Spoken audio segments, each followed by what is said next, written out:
Keiko, hay una frase de Winston Churchill que dice lo siguiente: si optas por la humillación para evitar la guerra, tendrás humillación y también guerra. ¿No sientes que en algún momento te ha sucedido eso? Creo que la vida me ha puesto momentos difíciles. He pasado momentos de humillación, es verdad. Pero estoy en todo el proceso de sacar todo lo positivo de los momentos dolorosos que me ha tocado vivir. Más allá de las implicancias que pueda decir, creo que es importante también reconocer las cosas buenas y malas que he dicho y he hecho. Cuando aludía a la humillación y la guerra, me refería, por ejemplo, a tu relación con Martín Vizcarra. Ustedes apoyaron entusiastamente la entrada de Martín Vizcarra al gobierno y luego Martín Vizcarra le respondió con una espada. Y básicamente él ha sido un poco el autor, no sé si intelectual o el promotor de muchas de las peripecias que has tenido que pasar.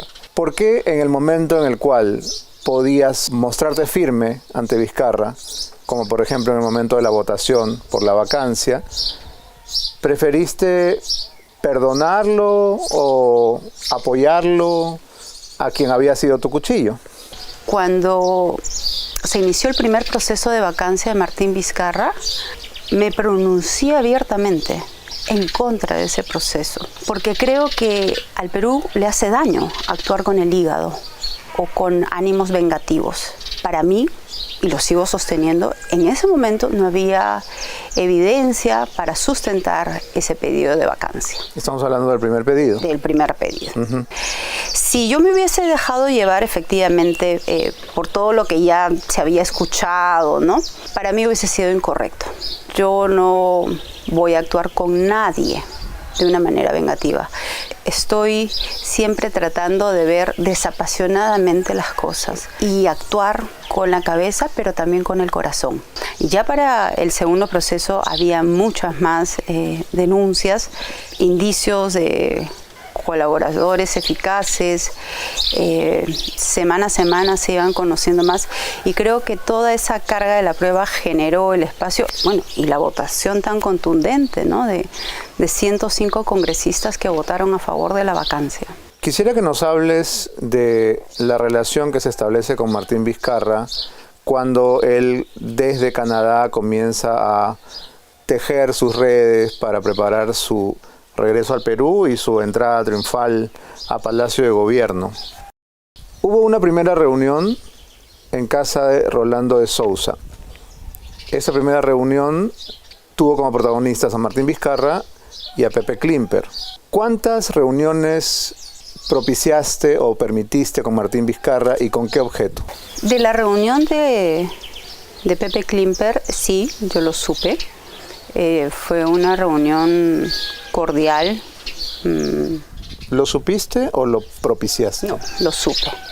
O sea, Pepe se mandó por su lado. No, sé que llamaron a Pepe, me avisó, me dijo, me han pedido una reunión. Bueno, le digo, yo creo que escuchar no hace mal.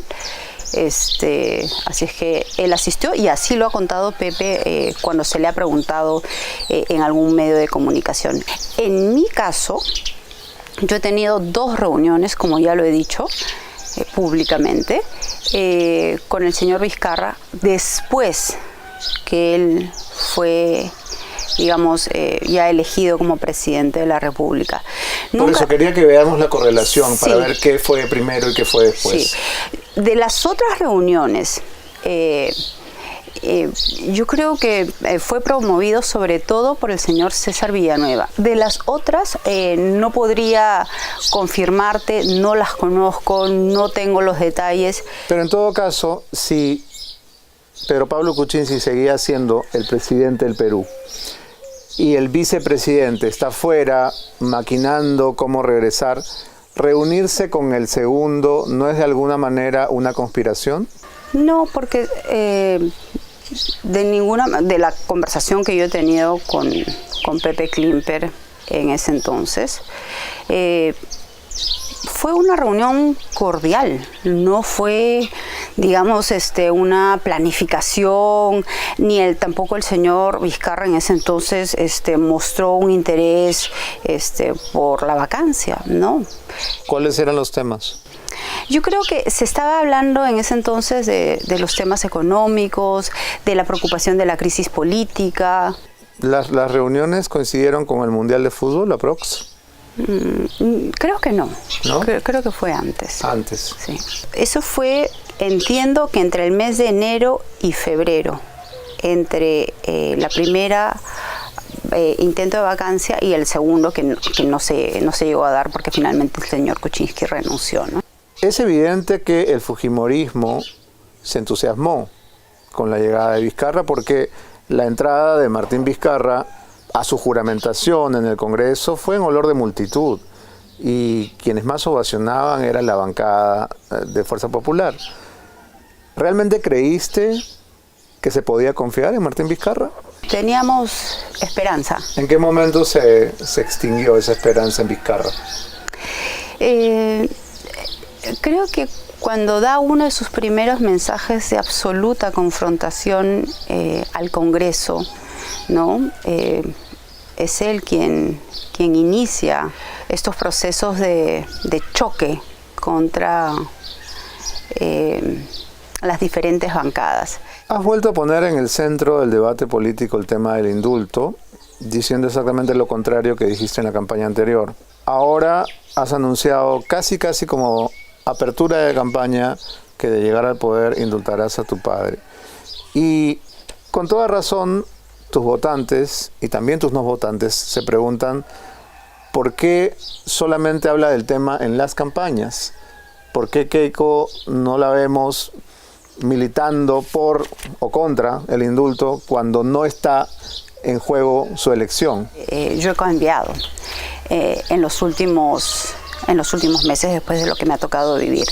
Cuando a mí me hacen esta pregunta, es donde yo contesto. Y no es el único tema que hemos hablado de diferentes temas.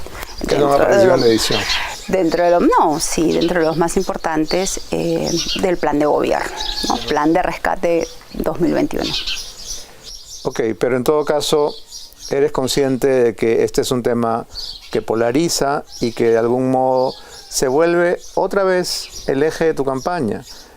Por tercera vez, ¿no será un error estratégico volver a tocar el tema para volverte el blanco de todos los ataques tan tempranamente? Yo respeto las opiniones de los otros candidatos, entonces no, yo no creo que este sea el tema más importante, no. El tema más importante es cómo rescatar a nuestro país, cómo cuidar la salud de los peruanos y cómo reactivar la economía.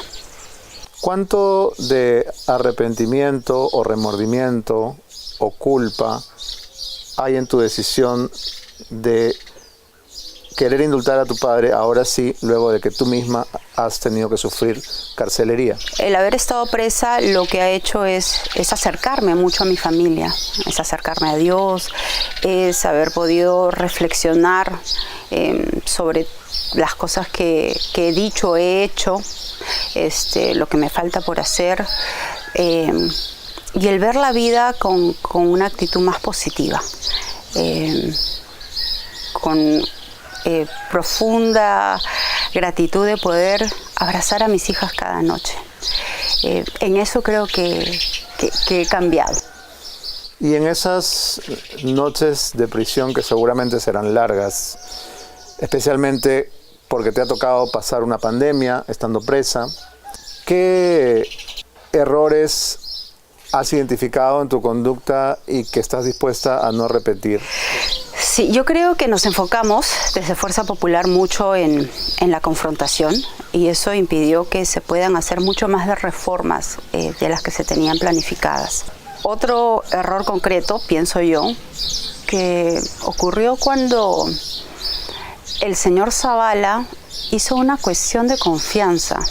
Él no estaba siendo interpelado, él no estaba siendo censurado, pero fue y provocó al Congreso, haciendo una cuestión de confianza. Y creo que ahí nos faltó poner paños fríos. De ser elegida presidenta, ¿qué cambios harías en el régimen carcelario y en el sistema judicial después de haber sido una reclusa más? Una de las propuestas que hicimos en el año 2016, construir cárceles arriba de 4.000 metros, no es lo más oportuno, ¿no? Yo sí creo que se tienen que hacer cárceles, pero que permitan... ¿Menos crueles? Sí, que permitan que los internos estén cerca de sus familias. Que los accesos a las visitas sea mucho más fácil y no que tengan que ser largas horas de espera para poder ingresar los sábados o los domingos, que son los días de visita. Pero creo que tenemos que acercar nuestro sistema a que sea un sistema de real rehabilitación, que permitan que las personas tengan la oportunidad de estudiar y de trabajar, porque los internos quieren cambiar, quieren mejorar, y el Estado no les está dando esa oportunidad. Fuera del haberte alejado de tu familia, que sin duda ha sido lo más duro, ¿qué ha sido lo peor de haber perdido tu libertad? Yo he tenido varios momentos difíciles, ¿no? Sin duda el más difícil fue haber estado alejada de mis hijas, además en la época de la pandemia, ¿no?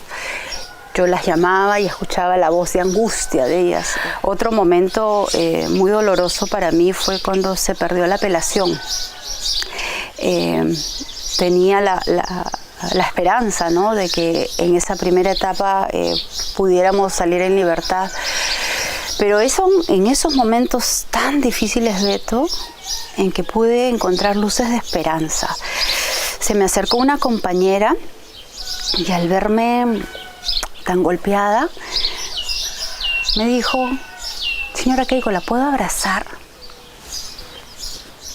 Y ahí sentí la importancia de un abrazo, ¿no? Así es que para mí, por muy difícil que haya sido todo esto, tengo gratos recuerdos.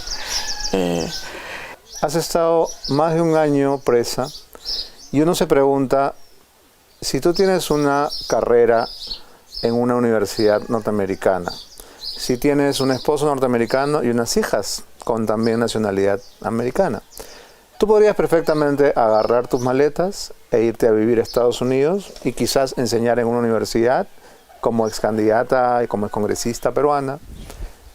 ¿Por qué no escoges la tranquilidad? El año pasado, en el mes de enero, opté por hacer una pausa, ¿no? Un periodo de reflexión. Además, justo había recuperado mi libertad. Luego vino inmediatamente la decisión del juez, el tercer pedido de regresar a prisión, y al mes y medio siguiente vino el estado de emergencia y la pandemia. Y es en ese proceso tan difícil para nuestro país en que yo empiezo a replantearme también mis propias decisiones y mi propio camino, ¿no? Y ya cuando recupero mi libertad por los primeros días de mayo, vuelvo a conversar a las semanas siguientes, cuando finalmente la sala me permite conversar con mi esposo y con mis hijas sobre qué es lo que me toca hacer. Y frente a todo el sufrimiento que está ocurriendo en nuestro país, frente a la debacle económica, a la crisis sanitaria, es que yo decido intentar nuevamente. ¿Tienes temor de la audiencia de febrero? Entiendo que hay una audiencia de admisibilidad en la Corte Suprema. No. Me refiero a la posibilidad de que quisieran volverte a meter presa. No, Beto. ¿Estás segura de que no?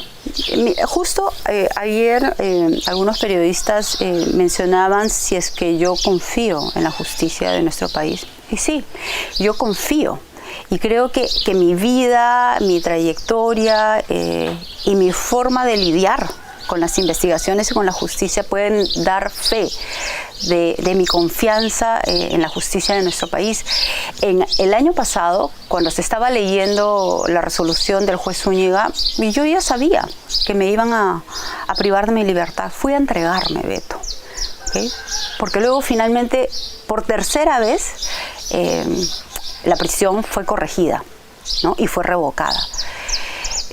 Yo confío en la decisión que vayan a tomar la sala permanente. ¿Y si esa decisión fuera contraria? Bueno, acá estoy y acá siempre estaré. Viendo la historia reciente en retrospectiva, Keiko, tú colocaste 73 congresistas. 73 congresistas es un poder inmenso. ¿Para qué te sirvió? ¿Qué consiguieron para el Perú esos 73 congresistas? ¿Qué logros concretos, más allá de toda la debacle que estamos analizando? Yo creo que sí se han avanzado, no lo suficiente, pero en las materias económicas, cuando ocurrió el fenómeno del niño costero, se pudo avanzar y aprobar una ley en menos de 24 horas. Y a lo que voy, creo que se enfocaron mucho en la fiscalización, en enfocarnos en nuestras diferencias, que es una de las labores que también tiene el Congreso. Pero pudimos enfocarnos mucho más en las cosas constructivas. Lo reconozco y lo lamento. 10 congresistas votaron en contra de la vacancia que la bancada estaba apoyando y se fueron al otro bando. 10 que traicionaron lo que era, digamos, el acuerdo de la bancada, los famosos Avengers. Y luego tenemos ejemplares como Mamani, Bienvenido, Yesenia, La Beteta, Salaverry, sin ir más lejos. ¿No hay un problema de control de calidad? Es fácil ser general después de la guerra, ¿no? Creo que también es injusto hacerme responsable de lo que digan cada uno de los miembros de nuestro partido, ¿no? Es verdad que han habido opiniones desafortunadas, sin duda, pero eso no representa, ¿no?, la opinión institucional, ni mucho menos la mía. Diera la impresión más bien de que las personas que entraron con Fuerza Popular, no generalizo, pero algunas de las que he mencionado, se morían por entrar, ¿no? Me parece que se trataba en muchos casos de personajes hambrientos de poder, hambrientos de influencia, y bueno, ahí están las pruebas, ¿no? El señor Salaverry es hoy candidato presidencial. Entonces, tiene que haber una manera de filtrar y que luego los líderes, los partidos no digan, bueno, se me escapó no me di cuenta de este otro, y luego no son 2 ni 3, sino son 20 o 30. Bueno, y de cierta manera estoy asumiendo el costo político de haber aceptado, y en ese caso haber invitado a personas que venían de otras tiendas o eran independientes o se les convocaba por la experiencia que ellos traían y contribuían, ¿no? Yo no voy a juzgarlos, les deseo suerte. Uh-huh. Me da la impresión de que en esta nueva etapa de tu vida política estás asumiendo como una especie de desafío personal el acudir a aquellos que quizá más te han criticado, y esto no tiene que ver con celo periodístico. Le has concedido la primera entrevista al programa que prácticamente te dinamitó la campaña del 2016. Cuarto Poder, el programa al cual le diste la primicia, sacó una denuncia que decía que la DEA te investigaba por lavar $15 millones y puso como personaje de esta denuncia a un señor, Jesús Vázquez, que era presentado como chofer de avioneta o piloto de avioneta y era en realidad chofer de combi. Como respuesta o como muestra de grandeza, tú les aceptas una entrevista justamente a los que más misiles te dispararon. ¿Eso es democracia? Eso es saber mirar hacia adelante. Recibí el pedido de entrevista de Cuarto Poder. Como de todos los programas. Sí, como de muchos programas. Pero creo que para mí también era una oportunidad de ir cerrando capítulos, ¿no? Como política es una oportunidad el poder hablar a la población de todos los temas, ¿no? Que te hayan dicho lavadora de dinero, ¿ni siquiera te ofende?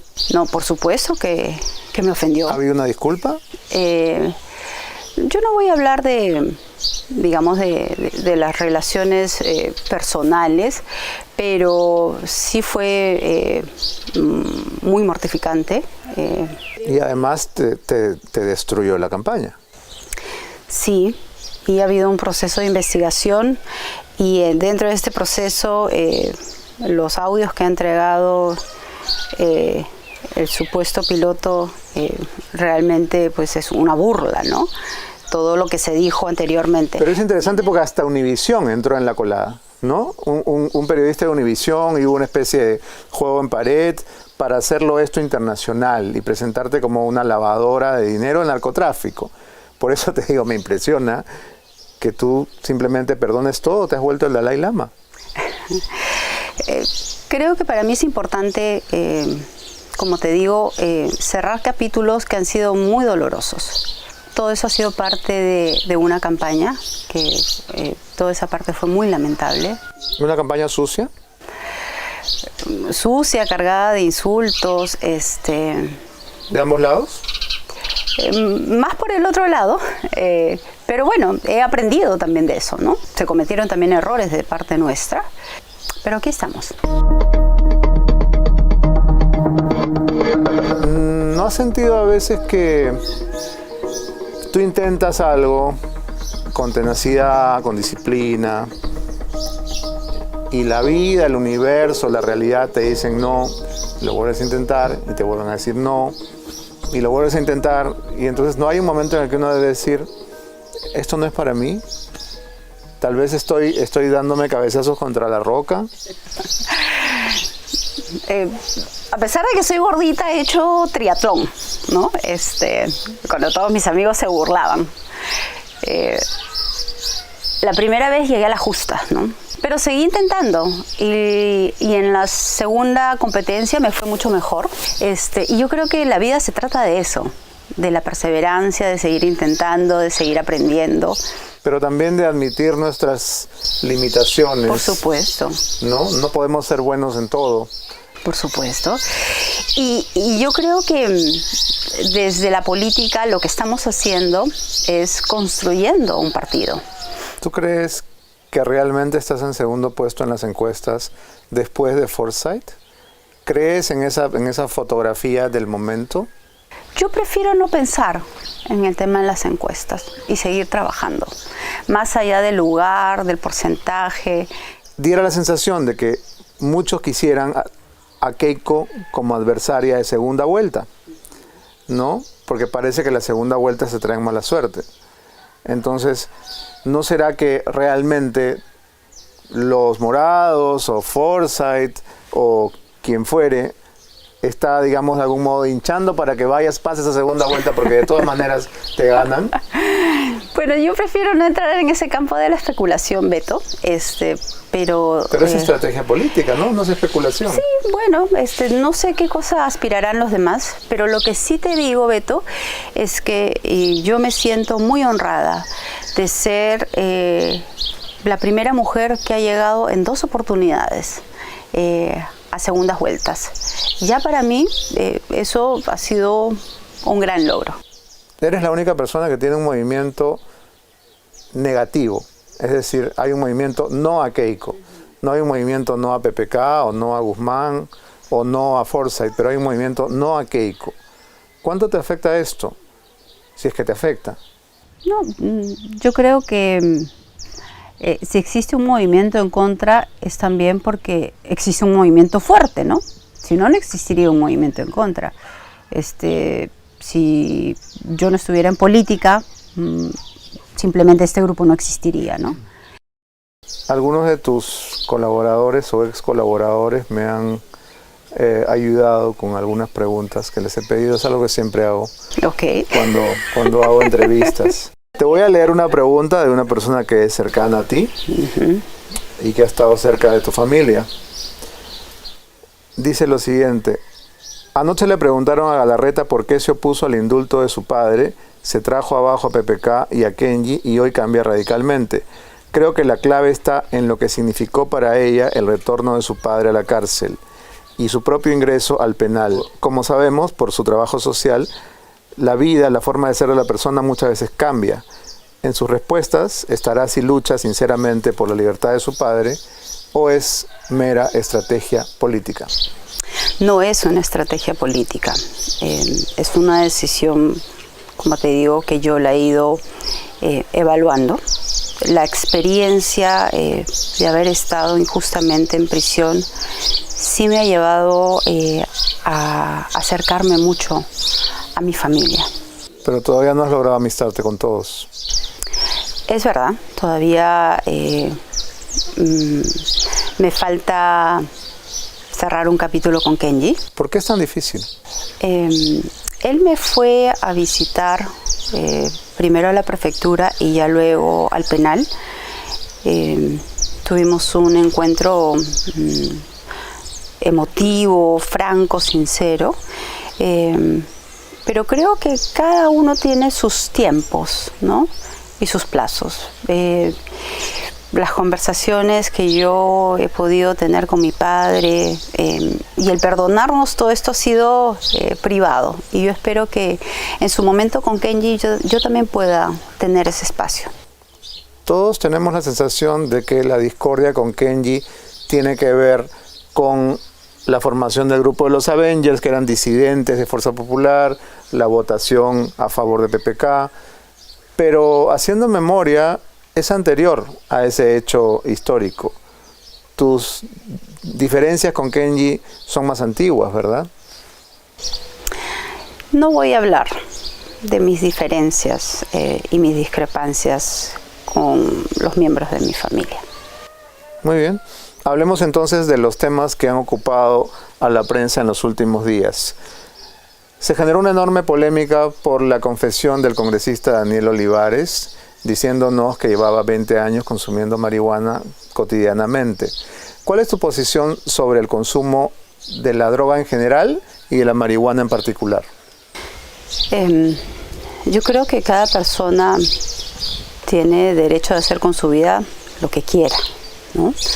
Pero en este caso, el señor Olivares es un funcionario público y tiene que tener mucho cuidado con los mensajes que él transmita. Como mamá de 2 hijas pequeñas, le pediría que no promocione el consumo de las drogas. ¿Te parece que lo que ha hecho es promocionar? Sí. Y eso genera un mal ejemplo en nuestros hijos. Aunque no creo que tus hijas sigan los mensajes de Daniel Olivares. Mis hijas son pequeñas todavía, ¿no? Kiara tiene 13 años, Kaori tiene 11. Y ya Kiara, digamos, está pues en Instagram y en TikTok. Yo TikTok todavía no he incursionado. Entonces, no es que ella lo siga, pero puede estar expuesta a este tipo de mensajes, ¿no? Y creo que él, siendo un congresista de la República, tiene que tener mucha prudencia en sus cuidados, más allá del estilo de vida que él quiera tener. ¿No estarías entonces a favor de una legalización de la marihuana? No. En cuanto a el tema de la eutanasia, que ha estado también en la prensa porque hay una persona, Ana Estrada, que está luchando por su derecho a decidir por su propia vida. Es decir, ella tiene una enfermedad incurable que le hace la vida muy complicada y exige el derecho a decidir acabar con su vida. ¿Cuál es tu posición? Mi posición es defender la vida. ¿Aún en casos en que ya no es vida? No conozco el detalle ni... Bueno, una persona que no puede ni siquiera respirar por sí misma. Y me imagino que debe pasar procesos muy dolorosos. Pero en general, mi defensa es por la vida. Y las excepciones no nos deben de llevar a legislar o a aprobar leyes en general, ¿no? Nosotros, tal como establece la Constitución, debemos de defender la vida. Quiere decir que no estarías de acuerdo con la eutanasia en ningún caso. No. Supongo que si te pregunto sobre el aborto me vas a responder igual. Yo he contestado anteriormente que cuando se trata de salvaguardar la vida de la madre, el aborto terapéutico, sí, pero en los demás casos no. Pero prohibir el aborto de manera tajante lo que hace es promover la muerte de las mujeres, que irán a donde cualquier abortera de barrio a que le haga le practique una cirugía informal y por ende mortal. La única opción para mí es cuando la vida de la madre está en riesgo. Las otras opciones no. ¿Hubo alguna irregularidad en el conteo final de los votos de la elección de 2016? Porque en muchas oportunidades se dijo, por ejemplo, que el haber anulado el voto policial y militar jugó en contra de Fuerza Popular, o que el haber cambiado las sedes de votación en la selva central, pasándolas a la capital de provincia, fueron todos recursos para bajar la votación de Fuerza Popular en esa oportunidad. Hubieron irregularidades, ¿no? En la última etapa. ¿Hubo fraude entonces en el 2016? No lo sé. Irregularidades. Hubieron irregularidades. Si una elección tiene trampa, pequeña o grande, es fraude. No me corresponde a mí señalarlo, Beto. Y para mí, después de esa conferencia de prensa, yo reconocí los resultados de la OMPE. Pese a que todos decían que no admitías tu derrota. Sí, pues claro, ya después igual me seguían criticando. Es parte de la política, ¿no? ¿No te parece que están tachando a demasiados candidatos en esta oportunidad? Yo lamento profundamente la exclusión del partido aprista, ¿no? Bueno, y no solo el APRA. Hay tachas sobre De Soto, sobre Acuña, ¿no? Se ha sacado de carrera a Silloni, se ha sacado de carrera a Olivera, a Díaz Canseco, son muchos. Entiendo que hay algunos que todavía están en proceso de evaluación, ¿no? Y yo espero que se priorice el derecho a la participación. Y en el caso específico del APRA, yo saludo que Carla García se haya animado a participar y espero que más allá de este proceso difícil que les toca vivir a este partido histórico, que ella se siga animando a participar en política. ¿Tú le puedes contar lo que significa ser hija de expresidente? Yo creo que ella lo sabe perfectamente. Hija de expresidente y candidata, entonces. Sí, no es fácil ser hija de expresidente y sobre todo de quienes a veces generan mucha polémica, ¿no? Hemos visto en las últimas semanas en este gobierno de transición y emergencia, como le gusta al señor Francisco Sagasti llamar a este gobierno morado, que se han aplicado medidas claramente de izquierda. Por ejemplo, avasallar a la Policía Nacional. La Policía Nacional que derrotó al terrorismo, que capturó a Abimael Guzmán, que capturó a los líderes del MRTA, que colaboró en el rescate de los rehenes de la residencia, derrotando nuevamente al terrorismo. Y yo quería escuchar qué tienes para decirles a estos policías y también a los miembros de la Fuerza Armada, que en este momento están siendo humillados, vejados por un gobierno que parece que se ha propuesto hacer esto de manera programática, planificada, acabar con la policía. ¿Qué piensas? Y yo agregaría a lo que tú has señalado, Beto, nuestra Policía Nacional y las Fuerzas Armadas han estado en primera línea para cuidar a la población frente al COVID, ¿no? Claro, hace un año los aplaudían en los balcones, sí, y ahora los insultan. Ellos se han expuesto por nosotros, muchos han perdido la vida, hay muchos todavía contagiados, y eso es algo que tenemos que señalarlo. Yo lamento que a veces en nuestro país se utilice la generalización, ¿no? Y ponen a todos en un mismo saco. Eso es muy malo para nuestra sociedad. El haber dado de baja a 18 generales ha sido una medida ilegal, inconstitucional, y ha sido una falta de respeto para ellos y para las Fuerzas Armadas. Y en todo caso, cabría agregar también que otra de las ideas fuerza de esta izquierda que quiere resucitar de sus cenizas es exigir el cambio de la constitución fujimorista, porque llaman a la constitución de 1993 la constitución de Fujimori. ¿De qué manera tu campaña ha contemplado contrarrestar esto? ¿Van a defender la constitución del 93? La constitución de 1993 nos trajo desarrollo, nos trajo progreso, que ha permitido enfrentar este virus utilizando todos los ahorros de los últimos 30 años para poder aliviar un poquito, aunque sea, a tantas familias que han venido sufriendo el desamparo y han tenido que lidiar con el hambre y la pobreza. Entonces, para nosotros va a ser un pilar fundamental defender la Constitución de 1993. ¿Cuánto tuviste que ver o en qué momento te enteraste de la grabación de los tristemente célebres Mamani videos? Yo no tuve nada que ver, no di ninguna orden,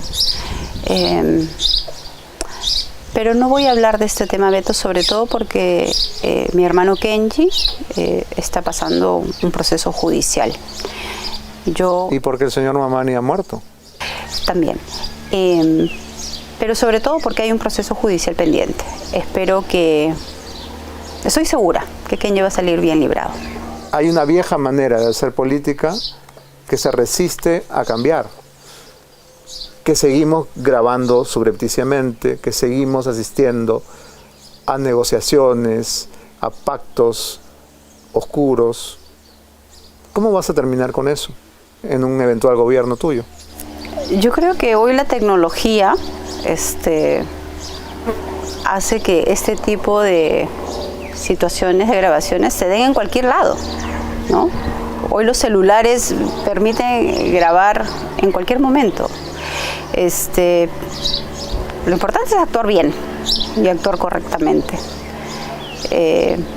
Yo lamento el fallecimiento del señor Mamani, como las miles de muertes que han ocurrido debido a esta pandemia, y considero que el gobierno del señor Vizcarra no tomaron las medidas adecuadas y colocaron al Perú en uno de los peores, en el peor sitio del mundo, en términos de contagio y de muertes por 1000, con referencia al resto de países. Cuando uno comete errores, Keiko, muchas veces sin querer arrastra con uno a otras personas en su caída. ¿Hasta qué punto es eso lo que ha sucedido con tus amigos y colaboradores Pierre Figari y Ana Gers de Vega? En todo caso, ¿qué querrías decirles si están viendo esta entrevista? De parte de ellos siempre hubo el ánimo de construir una institución, un partido sólido, y por eso les agradezco. No ha sido fácil, me imagino tampoco para ellos. La señora Anita estuvo más de 50 días en prisión y Pierre más de 18 meses. Y Pierre, al igual que yo, tiene 2 hijas pequeñas, él incluso más pequeñas que las mías. Así es que, bueno, espero que, al igual que yo, todo el dolor que ellos hayan podido sufrir lo hayan podido canalizar para bien, y que sigan para adelante. Lo mismo te quería preguntar respecto a tu secretaria. ¿Carmela? Sí, a Carmelita no la veo. Cuando estaba en prisión sí fue a visitarme un par de veces. Pero ella sigue activa dentro de nuestro partido. Está ocupando el cargo de secretaria de organización. No tengo comunicación con ella, pero los dirigentes a nivel nacional valoran y reconocen la valentía como ella enfrentó la persecución. Ella se entregó frente al pedido de detención preliminar, ¿no? Entonces creo que Carmela ha crecido mucho también en este proceso difícil y doloroso. Algunos de tus colaboradores o ex colaboradores me han ayudado con algunas preguntas que les he pedido. Es algo que siempre hago cuando hago entrevistas. Te voy a leer una pregunta de una persona que es cercana a ti y que ha estado cerca de tu familia.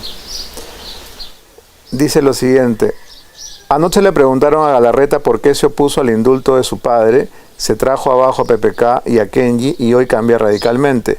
Creo que la clave está en lo que significó para ella el retorno de su padre a la cárcel y su propio ingreso al penal. Como sabemos, por su trabajo social, la vida, la forma de ser de la persona muchas veces cambia. En sus respuestas estará si lucha sinceramente por la libertad de su padre o es mera estrategia política. No es una estrategia política, es una decisión, como te digo, que yo la he ido evaluando. La experiencia de haber estado injustamente en prisión sí me ha llevado a acercarme mucho a mi familia. Pero todavía no has logrado amistarte con todos. Es verdad, todavía me falta cerrar un capítulo con Kenji. ¿Por qué es tan difícil? Él me fue a visitar primero a la prefectura y ya luego al penal.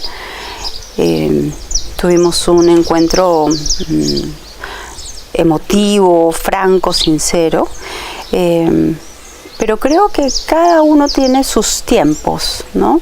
Y sus plazos. Las conversaciones que yo he podido tener con mi padre y el perdonarnos, todo esto ha sido privado, y yo espero que en su momento con Kenji yo también pueda tener ese espacio. Todos tenemos la sensación de que la discordia con Kenji tiene que ver con la formación del grupo de los Avengers, que eran disidentes de Fuerza Popular, la votación a favor de PPK, pero haciendo memoria, es anterior a ese hecho histórico. Tus diferencias con Kenji son más antiguas, ¿verdad? No voy a hablar de mis diferencias y mis discrepancias con los miembros de mi familia. Muy bien. Hablemos entonces de los temas que han ocupado a la prensa en los últimos días. Se generó una enorme polémica por la confesión del congresista Daniel Olivares, diciéndonos que llevaba 20 años consumiendo marihuana cotidianamente. ¿Cuál es tu posición sobre el consumo de la droga en general y de la marihuana en particular? Yo creo que cada persona tiene derecho a hacer con su vida lo que quiera, ¿no? Pero en este caso, el señor Olivares es un funcionario público y tiene que tener mucho cuidado con los mensajes que él transmita. Como mamá de 2 hijas pequeñas, le pediría que no promocione el consumo de las drogas. ¿Te parece que lo que ha hecho es promocionar? Sí. Y eso genera un mal ejemplo en nuestros hijos. Aunque no creo que tus hijas sigan los mensajes de Daniel Olivares. Mis hijas son pequeñas todavía, ¿no? Kiara tiene 13 años, Kaori tiene 11. Y ya Kiara, digamos, está pues en Instagram y en TikTok. Yo TikTok todavía no he incursionado. Entonces, no es que ella lo siga, pero puede estar expuesta a este tipo de mensajes, ¿no? Y creo que él, siendo un congresista de la República, tiene que tener mucha prudencia en sus cuidados, más allá del estilo de vida que él quiera tener. ¿No estarías entonces a favor de una legalización de la marihuana? No. En cuanto a el tema de la eutanasia, que ha estado también en la prensa porque hay una persona, Ana Estrada, que está luchando por su derecho a decidir por su propia vida. Es decir, ella tiene una enfermedad incurable que le hace la vida muy complicada y exige el derecho a decidir acabar con su vida. ¿Cuál es tu posición? Mi posición es defender la vida. ¿Aún en casos en que ya no es vida? No conozco el detalle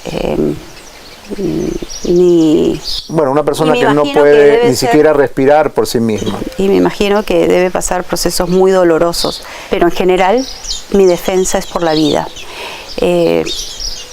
Y las excepciones no nos deben de llevar a legislar o a aprobar leyes en general, ¿no? Nosotros, tal como establece la Constitución, debemos de defender la vida. Quiere decir que no estarías de acuerdo con la eutanasia en ningún caso. No. Supongo que si te pregunto sobre el aborto me vas a responder igual. Yo he contestado anteriormente que cuando se trata de salvaguardar la vida de la madre, el aborto terapéutico, sí, pero en los demás casos no. Pero prohibir el aborto de manera tajante lo que hace es promover la muerte de las mujeres, que irán a donde cualquier abortera de barrio a que le haga le practique una cirugía informal y por ende mortal. La única opción para mí es cuando la vida de la madre está en riesgo. Las otras opciones no. ¿Hubo alguna irregularidad en el conteo final de los votos de la elección de 2016?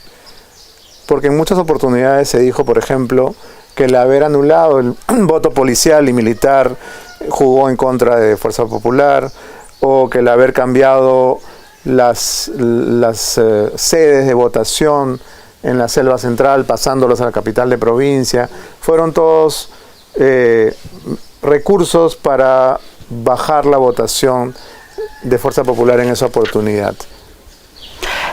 Hubieron irregularidades, ¿no? En la última etapa. ¿Hubo fraude entonces en el 2016?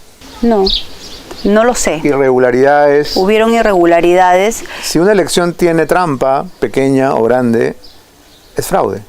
No me corresponde a mí señalarlo, Beto.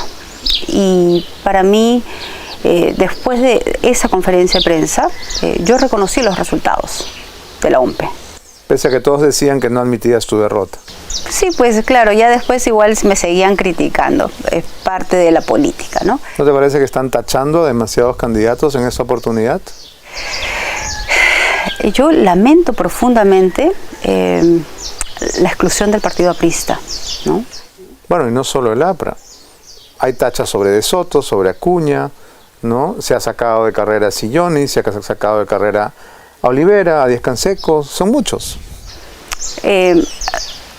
Entiendo que hay algunos que todavía están en proceso de evaluación, ¿no? Y yo espero que se priorice el derecho a la participación. Y en el caso específico del APRA, yo saludo que Carla García se haya animado a participar y espero que más allá de este proceso difícil que les toca vivir a este partido histórico, que ella se siga animando a participar en política. ¿Tú le puedes contar lo que significa ser hija de expresidente? Yo creo que ella lo sabe perfectamente. Hija de expresidente y candidata, entonces. Sí, no es fácil ser hija de expresidente y sobre todo de quienes a veces generan mucha polémica, ¿no? Hemos visto en las últimas semanas en este gobierno de transición y emergencia, como le gusta al señor Francisco Sagasti llamar a este gobierno morado, que se han aplicado medidas claramente de izquierda. Por ejemplo, avasallar a la Policía Nacional. La Policía Nacional que derrotó al terrorismo, que capturó a Abimael Guzmán, que capturó a los líderes del MRTA, que colaboró en el rescate de los rehenes de la residencia, derrotando nuevamente al terrorismo. Y yo quería escuchar qué tienes para decirles a estos policías y también a los miembros de la Fuerza Armada, que en este momento están siendo humillados, vejados por un gobierno que parece que se ha propuesto hacer esto de manera programática, planificada, acabar con la policía. ¿Qué piensas? Y yo agregaría a lo que tú has señalado, Beto, nuestra Policía Nacional y las Fuerzas Armadas han estado en primera línea para cuidar a la población frente al COVID, ¿no? Claro, hace un año los aplaudían en los balcones, sí, y ahora los insultan. Ellos se han expuesto por nosotros, muchos han perdido la vida, hay muchos todavía contagiados, y eso es algo que tenemos que señalarlo.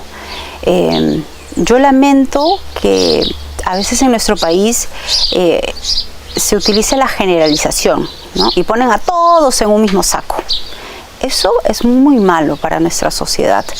El haber dado de baja a 18 generales ha sido una medida ilegal, inconstitucional, y ha sido una falta de respeto para ellos y para las Fuerzas Armadas.